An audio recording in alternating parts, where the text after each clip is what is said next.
तो दोस्तों चलिए सुनते हैं फिर से आज कहानी का अगला भाग, चांदपुर की चंदा पार्ट 3। जैसा कि आप सब जानते हैं कि इसको लिखा है अतुल कुमार राय जी ने और सुनाऊंगी आपको मैं आरती। तो चलिए सुनते हैं कहानी। पूरब टोले की एक छत पर बने इस छोटे से कमरे की दीवारों से ईंट की अधिकता और बालू सीमेंट की कमी साफ साफ झांक रही है। छत की ओर ध्यान से देखने पर लगता है कि किसी नौसिखिए राजमिस्त्री ने मजदूरी न मिलने का सारा गुस्सा इस कमरे पर निकाल दिया है। भीतर की दीवारों का भी प्लास्टर चढ़ाने लायक नहीं समझा गया है, लेकिन कमरे में रहने वाले विद्यार्थी ने अपने बुद्धि कौशल और ब्राउन पेपर के सहारे कमरे को सजाकर होम डेकोरेशन वालों के सामने एक नई चुनौती पेश कर दी है। प्लास्टर चढ़ जाने के बाद जब दीवार की खूबसूरती में चार चांद लगाने वाली कालजयी पेंटिंग्स की कमी महसूस हुई, तब उसने अखबारों के रविवासरीय संस्करणों में छपे सिने तारिकाओं की लुभाती मुद्राओं का सहारा लिया है और उन पेपर कटिंग्स को इस अंदाज में चिपका दिया है कि समूचा बॉलीवुड एक ही कमरे में उठ रहा है, बैठ रहा है और हाँफ रहा है। यानी कमरे में घुसते ही गोली मारते अजय देवगन का सामना ऐश्वर्या की कमर में हाथ डाले सलमान से हो रहा है, जिसके कारण रवीना टंडन की कमर में मोच आ गई है। इधर संजय दत्त ने रिवॉल्वर निकालकर गदर एक प्रेम कथा वाले सनी देओल की सर पर तान कर समूचा पाकिस्तानी हैंडपंप उखाड़ने का सख्त विरोध किया है। एक साइड में अक्षय कुमार समंदर किनारे खड़े होकर कम कपड़े में ज्यादा सुंदर दिखने का प्रयास करती प्रियंका चोपड़ा लारा दत्ता के साथ पानी में आग लगाने की योजना बना रहे हैं, लेकिन मनोज तिवारी ने बगल वाली जान मारेली कहकर उनको कंफ्यूज कर दिया है। उधर कमरे के तापमान में 3 डिग्री की वृद्धि करती बिपाशा बसु अपना राज छिपा रही हैं कि सामने मल्लिका शेरावत का मर्डर हो चुका है। हाँ, केरल की गर्मी में बैठे सिर्फ तुम के दीपक का हाल बेहाल है, जो नैनीताल की आरती से कह रहा है केरल में गर्मी है, नैनीताल से सर्दी भेजो। लेकिन ये क्या, गोविंदा ने सरकाए लियो खटिया जाड़ा लगे गाकर दीपक के अरमानों को बेदर्दी से बुझा दिया है। इससे ज्यादा दुख की बात यह है कि अखियों से गोली मारने वाले गोविंदा आशिक बनाया आपने वाले इमरान हाशमी के बगल में खड़े होकर अपने नसीब को कोस रहे हैं। ठीक बगल में करीना कपूर की बलखाती कमर की तरफ हिमेश रेशमिया इशारा करके बड़े ही शोकपूर्ण मुद्रा में गा रहे हैं, झलक दिखला जा, एक बार आजा आजा आजा। लेकिन खिड़की की तरफ देखने पर लगता नहीं है कि सिवाय कबूतरों के इस कमरे में कोई बाहरी आता भी होगा। कमरे में सामान के नाम पर बस एक टूटी हुई मेज है, जिस पर कभी न साफ किया जाने वाला एक लैंप रखा है। लैंप से चू रहा कैरोसिन मेज पर रखी ऑर्गेनिक केमिस्ट्री की मोटी सी किताब से अपना अवैध संबंध स्थापित कर चुका है, जिसके कारण विज्ञान की किताबों से ज्ञान कम, मिट्टी तेल ज्यादा टपक रहा है। सरस सलील मनोहर कहानियां, फिल्मी कैसेटों के फटे रैपर और आशिकों की शायरी ये सब बता रहे हैं कि कमरे में रहने वाला विद्यार्थी विज्ञान और मनोविज्ञान में समान रुचि रखता है।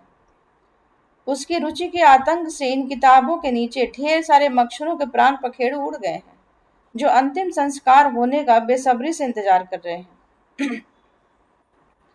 इधर मेज के सामने ही एक टूटी हुई खटिया है, जिसका आखिरी हिस्से का ओरचन देसी जुगाड़ के सहारे बांध कर रोका गया है, ताकि कोई झटके में बैठे तो खटिए पर ही बैठा रहे, जमीन पर ना बैठ जाए। यही खटिया इस कमरे का बेड और सोफा है, जिस पर फटी साड़ी और पुराने बिछौने के मेल से बना एक नया बिछौना बिछाया गया है। इसी देशी तकनीकी से बनी एक रजाई भी है, जिसे कंबल के ऊपर सटाकर इस कमरे में रहने वाला विद्यार्थी सोता है। हाँ, खटिया के ठीक ऊपर दो दीवारों को जोड़ता हुआ एक बिजली का केबल भी है, जो बिजली के लिए नहीं कभी बल्कि कपड़ा टांगने के लिए प्रयोग में लाया जाता है।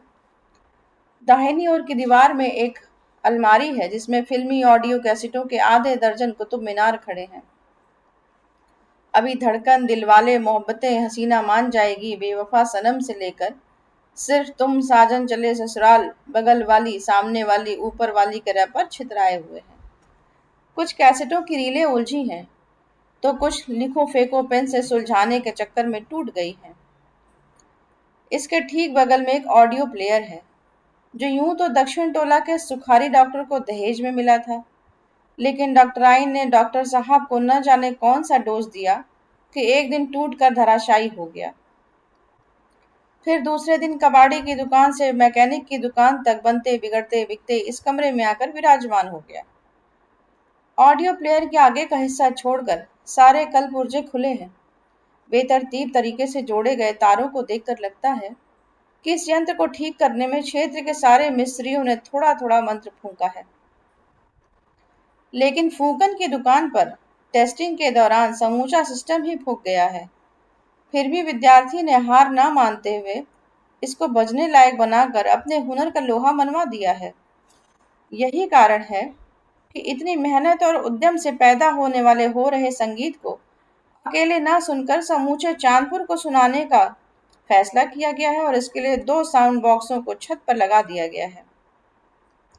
जैसे ही सुबह बिजली आती है, पहले हनुमान चालीसा सुनाई देता है और फिर कुछ भोजपुरी देवी गीत बजते हैं। इसके ठीक बाद विविध भारती को पानी पानी करता सदाबहार फिल्मी गीतों का ऐसा कारवां उठता है, जो बिजली जाने, कमरे में रहने वाले विद्यार्थी के सो जाने या कहीं चले जाने के बाद ही बंद होता है।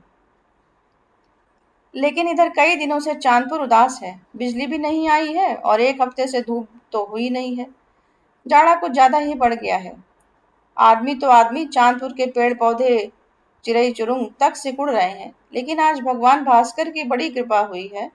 सुबह का सूरज आसमान में कुहासे को चीरता हुआ निकलने की जद्दोजहद कर रहा है, जिसे देखकर छोटे बच्चे चिल्ला रहे हैं, राम राम जी घाम कर सुगोवा सलाम कर। बूढ़े अलाव तापना छोड़कर आसमान की ओर निहार रहे हैं, प्रभु अब तो निकल आइए।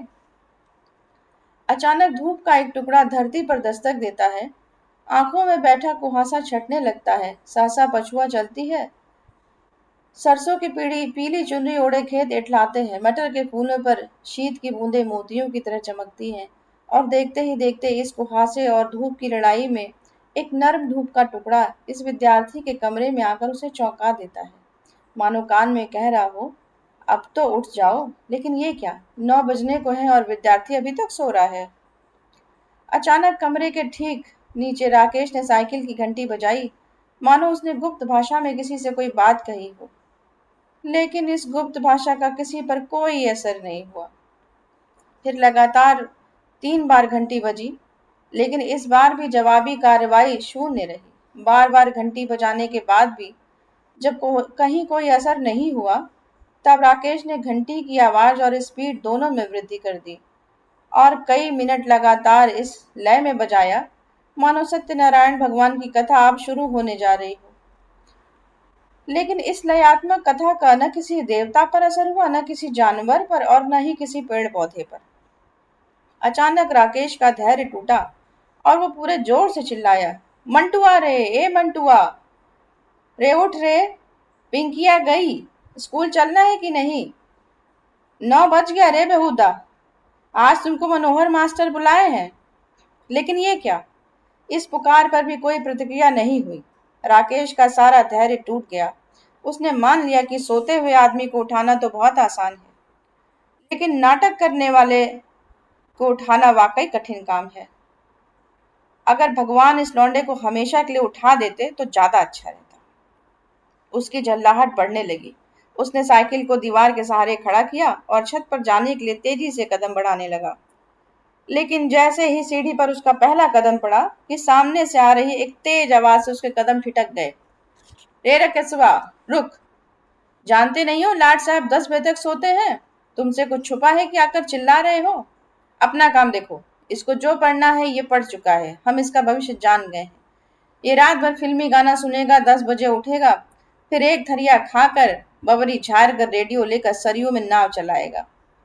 अरे ददरी मेला में बैल बेचकर इसके लिए साइकिल खरीदे कि पढ़कर एक दिन आदमी बन जाएगा। लेकिन इस बैल ने सारा पैसा माटी में मिला दिया। अब तो हम कान पकड़ लिए हैं। सारा सिनेमा का कैसेट तोड़कर सरजू जी में नहीं बहा दिए तो हमरो नाम रमेसर नहीं।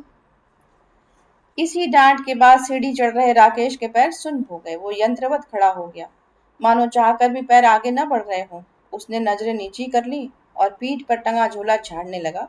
तब तक फिर आवाज आई, सुन राकेशवा, तुमको फिर समझा रहे हैं, इसके पीछे अपना जीवन बर्बाद मत कर।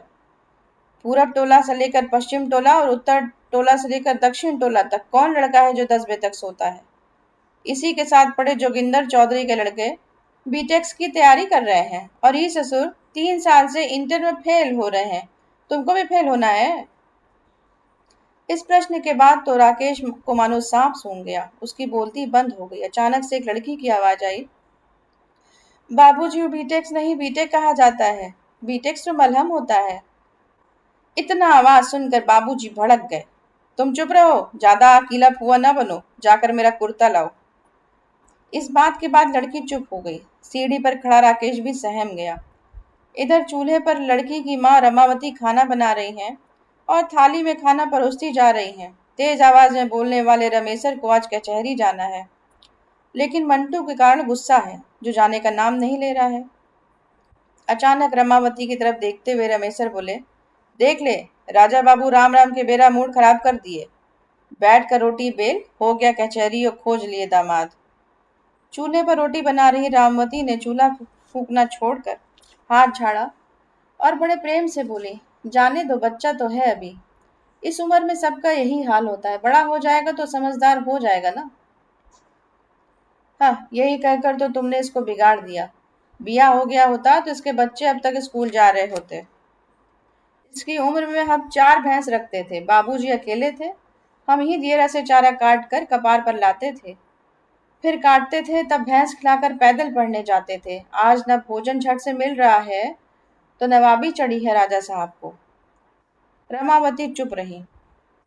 माहौल में एकदम मुर्दा शांति छा गई। राकेश यंत्रवत सर झुकाए हाथों में सीढ़ी की रेलिंग को साइकिल की चाबी से खुरचते हुए इन सब बातों को सुनता रहा, मानो किसी मूक आदेश का इंतजार कर रहा हो कि जरा सा आदेश मिले तो वह दौड़ता हुआ ऊपर मंटू के कमरे में चला जाए और रमेशर की चुपती बातों से जान बचे। लेकिन ये क्या, रमेशर हैं कि बिना ब्रेक के बोले ही जा रहे हैं।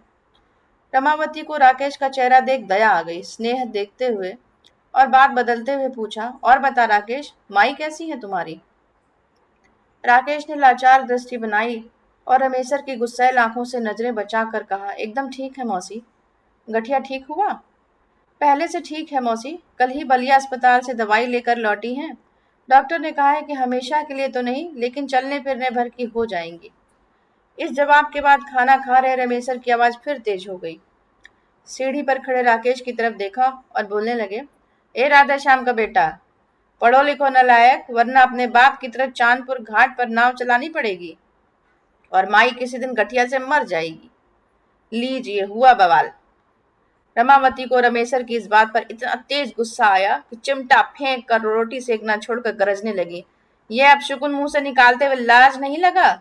ज्यादा गर्मी चढ़ गई है सुबह सुबह? कौन सा पढ़कर हाई कोर्ट में जजी कर रहे हो? ईंट भट्टा की मुनीमी ही तो कर रहे हो। बाप गोबर पाथते हुए मर गए, तुम ईंटा पाथ कर मर रहे हो। आप एक शब्द बोल दिए तो बता देंगे। लीजिए। एक झटके में रमावती की इस मिसाइल के आगे रमेशर ध्वस्त हो गए। आंगन का माहौल एकदम शांत हो गया, मानो बंदूक लेकर लड़ रहे किसी बड़े बंदूकबाज को किसी गुलेल वाले ने चित कर दिया हो। रमेशर खाना छोड़कर उठ गए। ठीक है, हम तो चुप ही रहेंगे, अब जा रहे हैं, जिसको जो मन करना हो करे, ये घर रहने लायक है? सब अपने मन के राजा हो गए हैं। जहाँ एक से अधिक लोग मालिक हो जाएं, वो घर कभी घर नहीं रहता है। राकेश अभी भी खड़ा रहा। वो निरुद्देश्य आसमान में ताकता रहा। रमावती ने रोटी तवे पर रखकर उसकी तरफ प्यार से देखा और भरपूर स्नेह भरी नजरों से दुलारते हुए कहा, जाओ बेटा राकेश, मंटू को उठा दो। जाओ, इनकी बात ध्यान नहीं दिया जाता, ये तो बड़े ऐसे ही बड़बड़ाते रहते हैं। तब तक किसी ने दरवाजे पर दस्तक दी। कोई है? मुनीम जी, ए रमेशर जी। आ रहे हैं, बैठिए।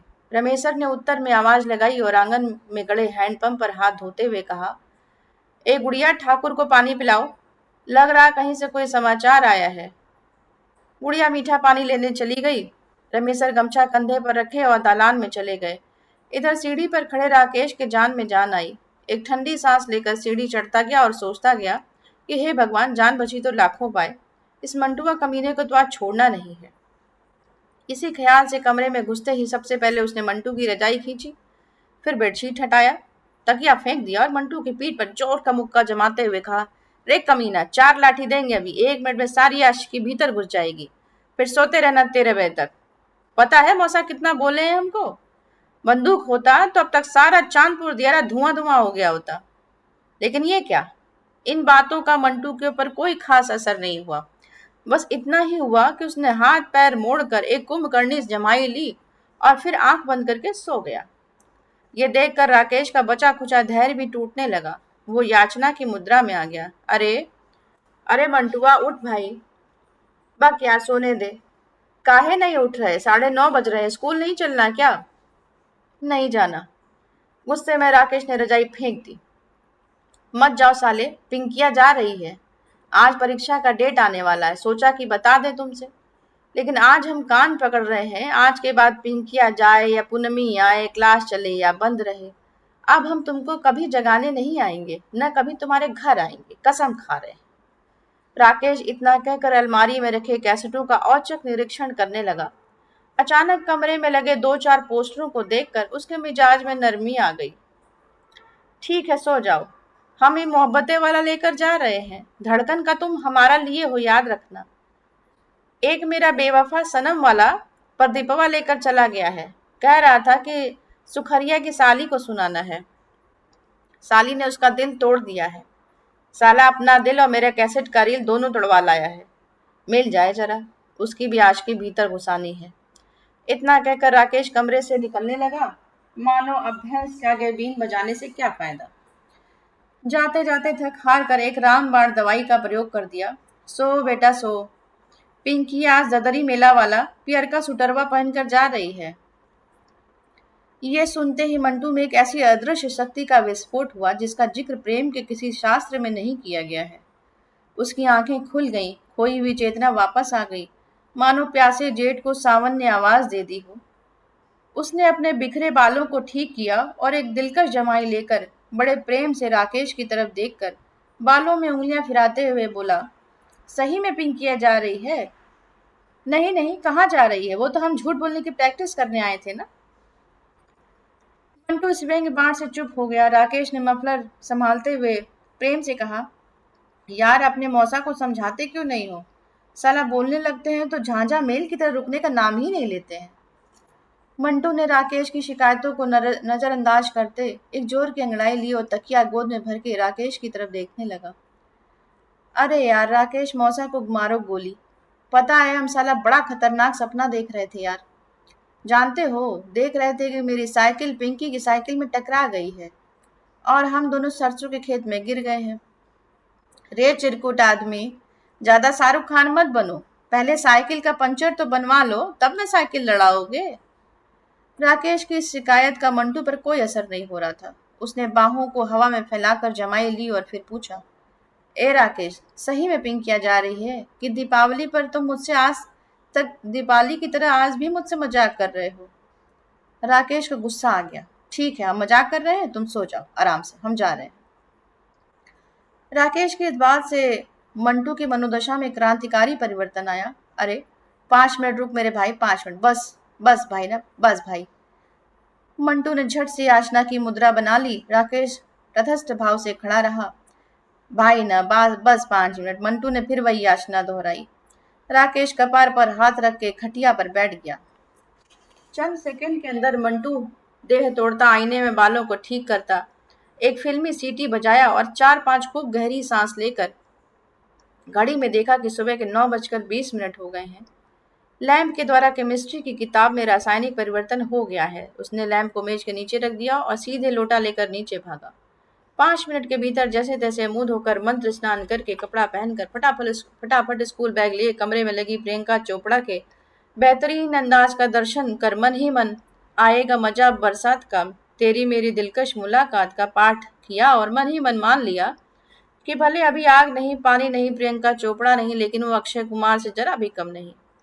इसलिए उसने जूते और घड़ी भी पहन लेने चाहिए। उसने महीने से बंद पड़ी अपनी कलाई घड़ी की ओर हिकारत भरी निगाह से देखा और घड़ी बंद होने के बावजूद खुद को समय का पाबंद महसूस करते हुए बिना बाल झाड़े जूता झाड़े जाने लगा। मंटू की मासूम आंखों में चमक बिखर गई। क्लास में बगल वाली डेस्क पर बैठी पिंकी के चित्र उसकी आंखों के सामने घूमने लगे। उसने खिड़की से झांकते सूरज को देख प्रणाम की मुद्रा बनाई और मन ही मन धन्यवाद देने लगा कि हे सूरज भगवान, आज आप 10 दिन बाद क्या निकले, चांदपुर की चंदा भी निकल आई है।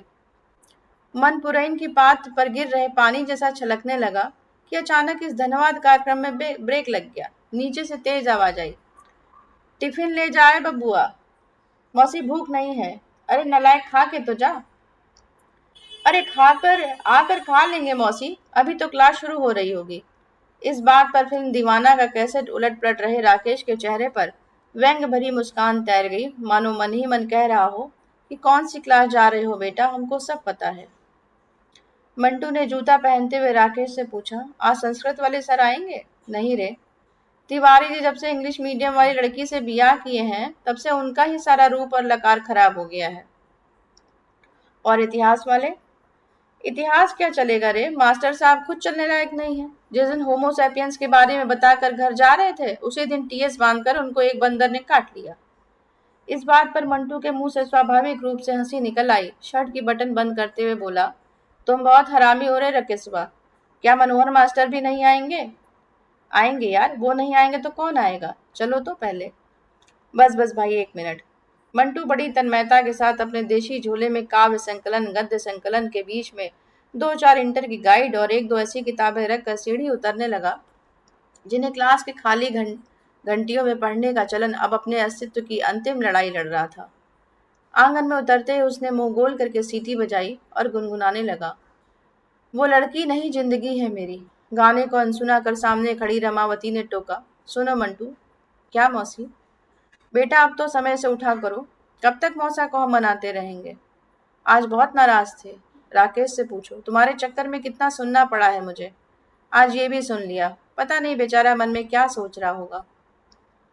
राकेश ने आंखें झुकाकर धीरे से कहा, कोई बात नहीं मौसी, इस गधे के लिए तो हम किसी की दुलत्ती भी सह लेंगे। मंटू ने हंसते हुए मौसी को गले लगा लिया, मानो ये अपनी गलती छिपाने की कोई पुरानी तरकीब हो। मानो मन ही मन कह रहा हो कि ओ मेरी मौसी, तुम हो तो क्या फिक्र है, तुम हो तो हम इस मौसा के मौसा को भी देख लेंगे। देखते ही देखते मौसी की आंखों में वात्सल्य का समंदर उमड़ आया। मंटू ने कसकर अखबारी में पकड़ लिया। एक झटके में रमावती मातृ प्रेम की प्रांजल मूर्ति में तब्दील हो गई। मंटू 6 महीने का कोमल शिशु बन गया।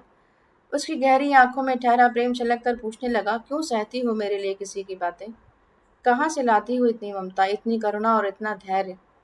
एक झटके में आंगन का दृश्य बदल गया। और भला क्यों न बदले। कहते हैं यही मंटू जब 16 महीने का था तब इसकी माँ विमलावती को मलेरिया पकड़ लिया। रमावती तब बीमार बहन को देखने उसके गांव रघुनाथपुर सिवान गई थी। अस्पताल के सभी डॉक्टरों ने हाथ जोड़ लिए। बाप के पास पटना बनारस ले जाने की औकात नहीं थी। क्या होता, माँ चल बसी। 2 साल के नन्हे मंटू को रोता देखकर सबका कलेजा फटने लगा। बाप शराबी था, कौन संभालता बच्चे को? बहन की लाश पकड़ के रो रही रमावती ने छाती से मंटू को लगा लिया और अपने साथ लेकर चांदपुर आ गई। आज इस घटना के 17 साल से ऊपर हो गए। ना जाने कितनी बार चांदपुर में बाढ़ आई और चली गई, लेकिन मौसी की दुलार और स्नेह की बाढ़ में आज मंटू भूल गया है कि चांदपुर उसका गांव नहीं है। ये मौसी उसकी माँ नहीं है, ये गुड़िया उसकी बहन नहीं है, ये रमेसर उसके पापा नहीं है। आज चांदपुर के खेत खलिहान भी जानते हैं कि यही चांदपुर मंटू का गांव है। सरयू के कछार पर चलती डेंगी को भी पता है कि यही पूरब टोले के रमेसर मुनीम का घर मंटू का अपना घर है। यही मौसी रमावती उसकी माँ है, जिनको गांव भर के लड़के चाची काकी बड़की माई की जगह मौसी ही कहते हैं। आज मंटू अच्छी तरह से जानता है कि रमेसर की झुंझलाहट बिल्कुल गायब है, बिल्कुल जायज है। पिछले साल की बाढ़ में जब चांदपुर डूबने लगा था तभी रमावती को डेंगू पकड़ लिया था। कौन इतना दूर डॉक्टर को दिखाने जाता? ओझा और सूखा के भरोसे होने वाली दवाई से रमावती मरने के कगार पर पहुंच गई। हालत जब ज्यादा खराब हुई तो बलिया के सदर अस्पताल के डॉक्टर ने हाथ जोड़ के बनारस रेफर कर दिया। पैसे तो नहीं। रेवती ईंट भट्टे पर मुनीमी करने के वाले इस रमेसर ने 4 कट्ठा खेत रेहन पर रखकर रमावती का इलाज करवाया। रमावती तो जैसे तैसे बीमारी से ठीक हो गई, लेकिन घर की आर्थिक हालात बीमार हो गई। अब रमावती के जीवन का भी क्या भरोसा। यही कारण है कि आजकल घर में गुड़िया की शादी की बातें चल रही हैं। रमेशर सोच रहे हैं कि भले कुछ खेत बिक जाए लेकिन आंखों के सामने दामाद उतार लें। लेकिन हर मामला हर जगह दहेज पर अटक जाता है, जिसके कारण रमावती और रमेशर दिन रात चिंता में डूबे रहते हैं। इधर दिन भर किसी चिड़िया जैसी चहचहाने वाली गुड़िया ने भी अब बाहर आना जाना बंद कर दिया है। गांव की सखियां कहती हैं कि कभी बाहर भी निकल लिया करो, लेकिन गुड़िया पिंजरे में रखे किसी मैनी चिड़िया सी चुप लगाए रहती है। इसके बावजूद रमावती ने कभी अपना ये दर्द, ये चिंता मंटू को महसूस नहीं होने दी। मंटू ने जो भी कहा, मौसी ने झट से हाजिर कर दिया। रमावती मंटू के कुर्ते की कॉलर ठीक करते हुए बोली, बाल तो झाड़ ले ठीक से। मौसी के प्रति मंटू का प्रेम देखकर राकेश से रहा न गया। उसने पिन मारते हुए कहा, ए मंटू, मौसा को भी गले लगा लो एक बार। मौसी हंस पड़ी। गुड़िया ने हंसी छिपाते हुए कहा, वो तो इसका सारा भूत भगा देंगे। राकेश और मंटू हंसते हुए घर के जनानी दरवाजे से बाहर आ गए ताकि मौसा से नजरें ना मिले। हुआ भी यही। मंटू के जाते ही रमेशर आंगन में आ गए और आते ही कहा, ए गुड़िया, उस पार से न्योता है, 9 फरवरी को तिलक है, 14 को ब्याह। माई से कह दो, और सुनो, मेरा कुर्ता लाओ, 9 बजिया तो छूट गई, अब जीप या टेम्पो का सहारा है। मंटुआ उठा कि नहीं? स्कूल चला गया बाबूजी, गुड़िया ने धीरे से बताया। रमेशर चुप रहे। उधर रमावती हाथ में कचहरी के कागज लिए बक्से की चाबी को कमर में खोसते हुए आंगन में आकर बोली, ठाकुर से कहे होते कि ब्याह लायक कोई लड़का बताइए। उस पार भी तो अच्छे लड़के हैं ना। बेटी है तो दहेज तो हर जगह देना ही है, इस पार दें चाहे उस पार दें। रमेशर इस बात पर चुप रहे। आंगन बुहारते हुए रमावती ने फिर कहा, अच्छा, सुरेमनपुर वाले लड़के का क्या हुआ? क्या कह रहे थे मदन बाबू?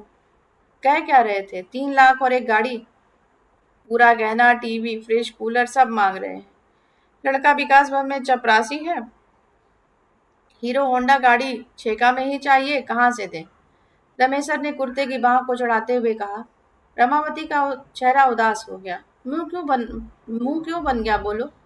वो तो सरकारी नौकरी में है। आजकल 8वीं पास लड़के भी बीए की हुई लड़की खोज रहे हैं। जिसके दरवाजे पर एक खटिया तक नहीं है, वो भी दहेज में डबल बेड का पलंग खोज रहा है। जिसके यहाँ मोटरसाइकिल का पंचर 1 हफ्ते बाद बनता है, वो भी कह रहा है कि हम तिलक में ही गाड़ी लेंगे। समझ में आया कुछ? गुड़िया वहां से हट गई, हमेशा की तरह।